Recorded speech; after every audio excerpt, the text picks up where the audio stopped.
अस्सलामुअलैकुम and hello everyone, क्या हाल है आप सबका। उम्मीद है आप सब लोग ठीक ठाक होंगे, खैरियत से होंगे। This is me Faizan. आप सब लोगों को वेलकम करता हूँ आपके अपने क्रिप्टो यूट्यूब चैनल पे जिसका नाम है फैज़ ऑन चेन। और आज मैं हाजिर रहा हूँ कुछ latest crypto news, fundamentals and market updates के साथ। तो अगर अभी की बात करूँ, जब मैं वीडियो रिकॉर्ड कर रहा हूँ तो इस टाइम 13 जून चल रही है पाकिस्तानी टाइम के मुताबिक। जुमे की शाम चल रही है और 7 बजने वाले हैं। और अगर क्रिप्टो की बात करें तो सबसे पहले तो यार आज फंडामेंटली जो है वो बहुत बड़ी बड़ी न्यूज़ आई हैं जो है ना पूरी दुनिया के अंदर, जिन्होंने दुनिया की मार्केट्स को शेक कर दिया है। सुबह ही जो है वो इसराइल ने जो है वो ईरान के ऊपर जो है वो अटैक किया है, उनकी न्यूक्लियर फैसिलिटीज़ के ऊपर। तो जिस काफ़ी इन्होंने मतलब जो है वो मतलब ड्रोन वगैरह एंड मिसाइल स्ट्राइक्स की हैं, जिसकी वजह से एक बड़ा पैनिक बना हुआ है और ईरान भी जो है वो रिटेलिएट करने वाला है। तो अगर ये एक मिडल ईस्ट के अंदर एक हैवी किस्म की अगर ये जंग की सिचुएशन जो अगर बन जाती है तो ये मार्केट्स के लिए, जो अगर हम बात करें ना फाइनेंशियल मार्केट्स के लिए, तो ये बहुत ज़्यादा अलार्मिंग सिचुएशन होगी और मार्केट्स जो हैं वो बुरी तरह से क्रैश होंगे। और जैसे ही आज अटैक हुआ है तो आप देखिए कि मार्केट्स किस तरह क्रैश हुई हैं, और ख़ासकर क्रिप्टो करेंसी की मार्केट्स। तो ये एक फैक्टर है आपने ना कि ये जो मिडल ईस्ट की जो जंग है, ईरान इसराइल वाला कॉन्फ्लिक्ट जो है, ये आप लोगों ने माइंड में रख के ट्रेडिंग करनी है। और अगर मैं आप लोगों को मार्केट कैप की बात बताऊं तो इस टाइम 3.26 ट्रिलियन के ऊपर जो है मार्केट कैप बैठा हुआ है। और आज आप लोग देखिए कि इसमें 3.21% की कमी हो गई है। आज सुबह जब ये इसराइल वाला इंसिडेंट हुआ है तो आप देखिए उसके बाद मार्केट्स में पैनिक सेलिंग हुई है, जिसके बाद 3.21% का क्रैश आ चुका हुआ है मार्केट्स के अंदर। फियर एंड ग्रीड इंडेक्स की अगर मैं बात करूं तो 54 के ऊपर बैठा हुआ है, न्यूट्रल जोन के अंदर है। तो अब यहाँ से मेक और ब्रेक सिचुएशन होगी। हम अभी चार्ट्स वगैरह देखेंगे, फिर हम देखते हैं कि क्या बाउंस की सिचुएशन बनती है या फिर हम जो है वो रेंज जो है एक लोअर रेंज फॉर्म करने वाले हैं बीटीसी और बाकी कॉइन्स के ऊपर। ऑल्ट कॉइन सीजन इंडेक्स की अगर मैं बात करूँ तो ये भी 24 के ऊपर बैठा हुआ है। ये स्लो स्लो 30 के अंदर जाता है, फिर दोबारा वापस आ जाता है और बिटकॉइन के अंदर जो अल्टीमेटली पैसा आने लग जाता है। तो ये सारी सिचुएशन हमें ये भी बताया है कि चाहे इन्फ्लेशन का जो भी इशू हो, मैक्रो इकोनॉमिक कंडीशंस वर्स हो, चाहे वॉर भी चल रहा हो, तो दुनिया की वेल जो है वो बीटीसी को जो है वो स्ट्रॉन्ग से स्ट्रॉन्ग रखती हैं। और अगर मैं कुछ टॉप पॉइंट्स की बात करूं तो बीटीसी से ही शुरुआत करते हैं। अभी थोड़ी देर पहले ही फाइनेंशियल मार्केट्स यूएस की ओपन हुई हैं, जिसके बाद जो है वो कुछ वॉलेटिलिटी आ रही है हमें दिखने में मार्केट्स के अंदर। और अगर बीटीसी की बात करूं तो ऑलमोस्ट 1,05,000 के पास ट्रेड कर रहे हैं और अभी इसकी करंट प्राइस जा रही है 1,05,300।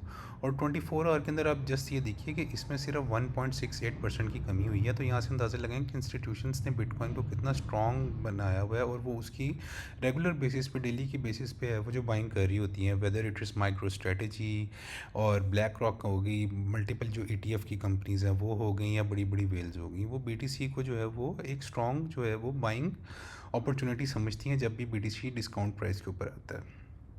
और आप देखिए कि 1.68% की कमी सिर्फ बीटीसी में हुई है और बाकी कॉइन्स की आप हालत देखें। इथेरियम 7% ऑलमोस्ट जो है वो क्रैश हो चुका हुआ है। इसने कल भी जो है वो अपना 2700 से प्लस बैठा हुआ था और आज दोबारा जो है, मैं आप लोगों को बता रहा था इसकी एक स्पेसिफिक रेंज की, 2800 से प्लस इसकी क्लोजिंग बहुत ज़्यादा ज़रूरी है, लेकिन वो सस्टेन नहीं कर पाई और हम दोबारा 2550 के पास आ गए हैं। और इसकी भी अभी मैं रेंज डिस्कस करके आप लोगों के साथ शेयर करता हूँ। और बाकी भी जो है वो कॉइन्स की हालत पतली हो चुकी हुई है। आप देखें कि सिर्फ 1 से 1.5% बीटीसी के क्रैश के बाद क्या हालत हो जाती है आर्ट्स की। एक्सआरपी में देखें 4% की कमी हो चुकी हुई है। $2, $2.1 मैं स्टिल एक्सपेक्ट करता हूँ कि एक्सआरपी के लिए एक बाइंग जोन है। अगर आप लोग लॉन्ग टर्म के लिए एक्सआरपी को एक्यूमुलेट करना चाहते हैं तो you guys can accumulate this at $2.15। Sol की कुछ बात करें तो सोल में 8% का क्रैश आ चुका है, $146 के ऊपर बैठा हुआ है। मैंने आप लोगों को प्रॉपर डिटेल में ना सोलाना का भी टेक्निकल एनालिसिस करके बताया है। मेरी एक दो प्रीवियस वीडियोस देखिएगा, आपको इसकी सारी बाइंग रेंजेस का पता लग जाएगा। डॉज की बुरी हालत है, 7% डॉज भी क्रैश हो चुका हुआ है। एडा में जो है वो भी तकरीबन 6.5% की कमी आ चुकी हुई है। और सुई की अगर बात करें तो $3 पे बैठा हुआ है, जिसमें 8.5% का क्रैश आ चुका है। और सुई को मैं ये एक्सपेक्ट कर रहा हूँ कि आप लोग जो है $3 से लेके $2.5 एक बाइंग जोन होता है सुई का, तो आप लोग कभी भी सुई को एक्यूमुलेट कर सकते हैं। चेन लिंक की बात करूँ तो $13 still a good buying zone for chain link. 13 से लेके मतलब आप लोगों ने प्रीवियस वीडियो देखी है तो उसमें मैंने लिंक के ना कुछ स्पेसिफिक बाइंग जोन बताए हुए हैं, तो उसके अंदर आप लोगों को आइडिया हो जाएगा कि लिंक को आप लोगों को किस किस जोन से पिक करना है और किस किस जोन पे आप उसको सेलिंग कर सकते हैं। और फिर मैं एलटीसी की बात करूँ तो देखें ये कितना अच्छा बाइंग जोन में आ गया हुआ है, 5.5% का ऑलमोस्ट क्रैश आया हुआ है और ये $84 पे बैठा हुआ है। ये 80 से लेके $85 के अंदर बहुत अच्छी इसकी बाइंग जोन बनती है, तो आप एलटीसी का भी एक्यूमुलेट कर सकते हैं।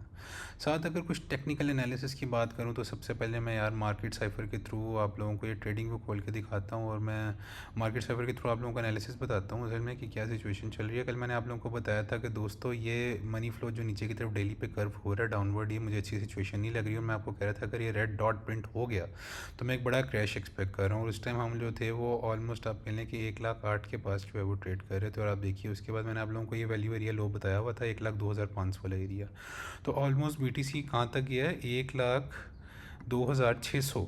मतलब वही आप देख लें कि वैल्यू एरिया लो को उसने टैप इन कर दिया फाइनली। और मैंने आप लोगों को बताया था कि सबसे पहले ये पॉइंट ऑफ कंट्रोल 1,04,000 वाला एरिया बहुत इंपॉर्टेंट है।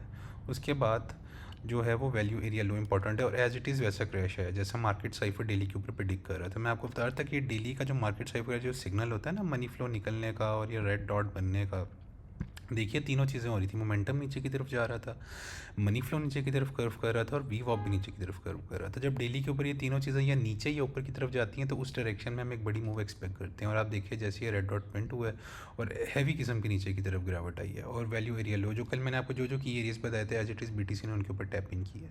और मैंने आपको बताया था कि 1,02,500 का एरिया सस्टेन करना बीटीसी के लिए बहुत ज़्यादा ज़रूरी है क्योंकि यहाँ पे एक तो वैल्यू एरिया लो भी बना हुआ है और 50 EMA की एक स्ट्रॉन्ग सपोर्ट यहाँ पे बैठी हुई है। तो अच्छा हो गया कि बीटीसी ने जो है ये 50 EMA की सपोर्ट नहीं तोड़ी और 1,02,500-600 से हमने जो है एक अच्छा बाउंस बैक लिया और उसके बाद जो है बीटीसी के अंदर तकरीबन 3,000 का दोबारा जो है ऊपर की तरफ मूव हमने देखी है। और होपफुल हूँ कि ये मूव यार इस तरह सस्टेन कर पाएगी और हम ये वैल्यू एरिया लो को नहीं तोड़ते। लेकिन अगर खुदा ना खास्ता अगर माइक्रो इकनॉमिक कंडीशन और वर्स हो जाती हैं और बीटीसी ये 50 EMA जो कि वैल्यू एरिया लो भी है साथ साथ 1,02,500 को ब्रेक कर देता है तो हम अपनी प्रीवियस ओल्ड रेंज के अंदर ट्रेड करने के लिए वापस आ जाएंगे। जो मैंने आप लोगों को बताया हुआ है, जो मैं इतने अरसे से रेंज आप लोगों को अपनी प्रीवियस वीडियोज़ में दिखाता आ रहा हूँ जो कि 93 वाले रीजन से लेके ऑलमोस्ट बनती है 1,02,500 वाले अब ये रीजन की, मतलब 1,02,000 से लेके 1,03,000 वाले रीजन के अंदर जो ये रेंज बनती है। तो अगर 1,02,000 से नीचे बीटीसी आता है डेली और वीकली क्लोज कर जाता है ये 50 EMA से, तो ये as a strong resistance act करेगी ये वाला जो 50 EMA का जो रिबन है ना। और फिर हम लोग 93 जो पुरानी रेंज है 93 से लेके ऑलमोस्ट 1,02,000 के अंदर ट्रेड करता हुआ बीटीसी को देख सकते हैं, जिसका पॉइंट ऑफ कंट्रोल ऑलमोस्ट 96 से 97 के वाला रीजन बनता है जो कि बहुत ज़्यादा स्ट्रॉन्ग एज अ सपोर्ट भी बन सकता है। अगर खुदा ना खास्ता 1,02,000 से हम नीचे आते हैं तो अगला एरिया जो 96 से 97 के यहाँ से भी हम दोबारा बाउंस बैक करता हुआ बीटीसी को देख सकते हैं। लेकिन अगर ये पॉइंट ऑफ कंट्रोल पे सस्टेन नहीं करता बीटीसी तो अल्टीमेटली अगर टारगेट जो होगा वो इस प्रीवियस रेंज का वैल्यू एरिया लो जो कि 93 के और साथ ही 200 EMA डेली के ऊपर जो बन रही है 92,400 वाला एरिया, मतलब 92 से 93 के वाला रीजन जो है वो मस्ट होल्ड रीजन होना चाहिए बीटीसी के लिए। ये वाला रीजन जो है वो बीटीसी को ब्रेक नहीं करना चाहिए अगर वर्स्ट सिचुएशन बनती है। तो वर्स्ट सिचुएशन में मैं ये देख रहा हूँ कि 90 से लेकर 92 93 के तक जो है वो वीक वगैरह लग सकती है और उसके बाद हम एक अच्छा बाउंस देख सकते हैं। और अगर आप लोगों ने मेरी कल की वीडियो देखी है ना जो मैंने क्रिप्टो क्रैश की बनाई थी और एज इट इज़ बीटीसी ने आप देखिए वही वाला सिनेरियो प्ले किया और एक अच्छी खासी डाउनवर्ड मूव आई है। तो मेरी यार वीडियोस लाजमी देखा करिए। मार्केट साइफर जो मूव प्रेडिक्ट करता है वो कमाल की मूव्स होती हैं, वो आने वाली मार्केट को पहले ही देख लेता है। तो आप लोग अगर ये इंडिकेटर नहीं खरीद सकते तो मेरी वीडियोज़ को बस रेगुलरली देखा करिए और अपनी जो पोजीशंस हैं उनको संभाला करें। इथेरियम की बात करूं तो आप लोगों को मैंने बताया था कि 250 से ऊपर बहुत ज़्यादा ज़रूरी है वीकली क्लोज, और आप देखिए 270-80 तक तो गया है लेकिन इथेरियम सस्टेन नहीं कर पाया और दोबारा इस रेंज के अंदर सकिन हो चुका हुआ है जो कि 2450 से लेकर 2650 वाली रेंज होती है। और आप देखिए कि आज बीटीसी इथेरियम जो है वो ऑलमोस्ट 2433 पे गया है। ये 200 EMA मैंने आपको बताया था डेली की बड़ी स्ट्रॉन्ग सपोर्ट है और वैल्यू एरिया लो भी बनता है। 2470 पे ये बन रहा था तो इस पर थोड़ी सी वीक लगी है नीचे, लेकिन शुक्र है कि हमने जो है वो इस 200 EMA के नीचे क्लोजिंग नहीं की।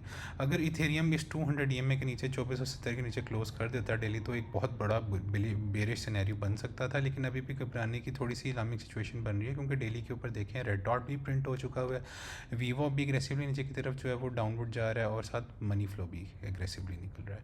तो ये तीनों चीज़ें जब नीचे की तरफ जो है वो एक्सट्रीम करके जा रही हैं तो ये इस्लामिक सिचुएशन है। लेकिन अभी ये जो पॉइंट ऑफ कंट्रोल है ना 2540 वाला एरिया, इसके ऊपर अभी इथेरियम सस्टेन करने की कोशिश कर रहा है। अगर इसके नीचे क्लोज करता है तो अल्टीमेटली हम दोबारा 2470 2400 पे आता हुआ देख सकते हैं। फिर ये 50 EMA जो 2400 वाला एरिया बनता है, 2410 वाला एरिया, तो 2400 से नीचे डेली क्लोज इथेरियम के लिए बहुत ज़्यादा बेरिश सिनेरियो बन जाएगा।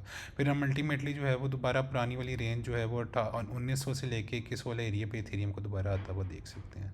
तो मार्केट साइफर तो यार बेरिश सिनेरियो दोबारा दिखाने लग गया, और ऊपर से जो मैक्रो इकोनॉमिक कंडीशंस, जो वॉर की सिचुएशन बन रही है दुनिया के अंदर, मिडिल ईस्ट के अंदर, तो वो सारी सिचुएशंस को अगर मैं एनालाइज़ करूँ तो ये क्रिप्टो के लिए एक समर क्रैश जो हम हर साल जून जुलाई में देखते हैं, उसी की तरफ इशारा कर रहा है। और अगर जाते जाते मैं जो इंजन कॉइन जिन्होंने INJ होल्ड किया हुआ है, जो INJ के जो फैंस हैं और जो इसके होल्डर्स हैं, अगर उनके लिए मैं आज INJ कॉइन का एनालिसिस लेके आया हूँ, और INJ भी जो है वो वर्स्ट सिचुएशन दिखा रहा है। मतलब इसकी एक रेंज है, मतलब जब ये $15.25 से ऊपर अगर वीकली क्लोज कर देता, मतलब INJ कॉइन जो है, तो हम इसको मैसिव ऊपर की तरफ रैली देख सकते थे, लेकिन बार बार ये इसने यहाँ पे मतलब आने की कोशिश की है, लेकिन यहाँ पे 200 EMA भी बैठी हुई है, तो उससे उसके ऊपर सस्टेन नहीं कर सका 14.5 से 15 वाला जो रीजन था। उसके बाद हम दोबारा इस रेंज के अंदर दोबारा सेकंड हो चुके हैं, जो $7.5 से लेकर ऑलमोस्ट $13 वाली रेंज बनती है।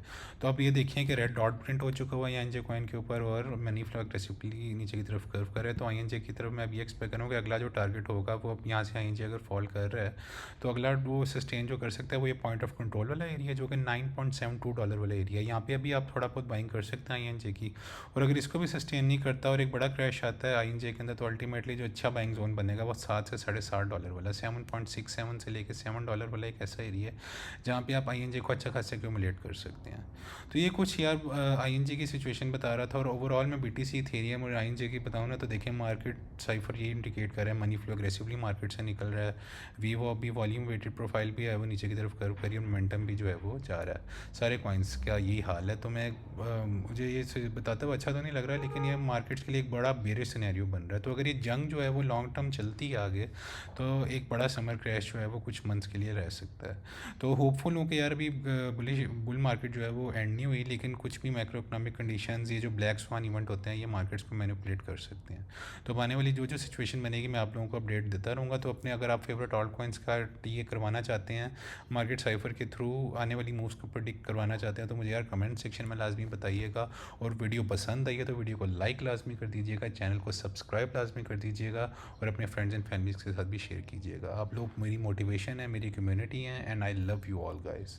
तो इंशाल्लाह जल्द हाजिर होता हूँ एक न्यू वीडियो के साथ, क्रिप्टो कंटेंट के साथ। तब तक मुझे अपनी दुआ में याद रखिएगा। See you soon guys, take care and अल्लाह हाफिज़, बाय बाय।